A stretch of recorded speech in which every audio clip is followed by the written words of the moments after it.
నాయనా చంద్రబాబు, లోకేష్, ఆయన మోడీ, మీరందరూ కూటమిగా ఏర్పడి ఈ రాష్ట్ర ప్రజలను ఎలా మోసం చేయాలో స్కెచ్ చేసుకున్నారు.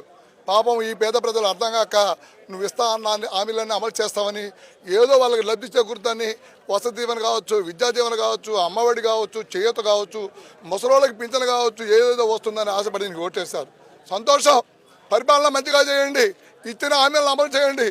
చేతకాక ఆ కేంద్రం నుంచి నిధులు తెచ్చుకొని, అప్పులు తెచ్చుకొని దోచుకోవడం, దాచుకోవడం తప్ప ఈ కూటమి నాయకులకి ఏమీ లేదు.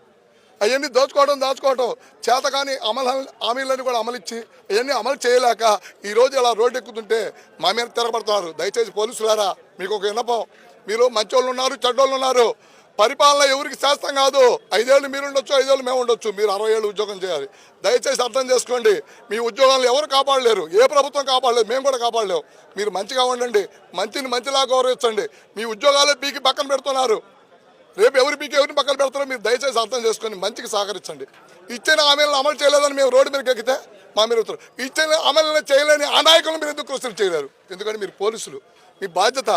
దయచేసి అర్థం చేసుకోండి. ఇచ్చిన పథకాలు హామీలు చేసే వరకు కూడా వైఎస్ఆర్సీపీ జగనన్న ఆధ్వర్యంలో, మహేష్ రెడ్డి ఆరోగ్యంలో రోడ్డెక్కి నడివీధులు కూడా తిరగబడతాం తప్ప ఎక్కడికి కావడం. ఏ పథకమైనా, ఈ పథకమే కాదు, ఏ పథకమే సరే ఇచ్చిన ప్రతి పథకం అమలు చేయాల్సిందే. బస్సు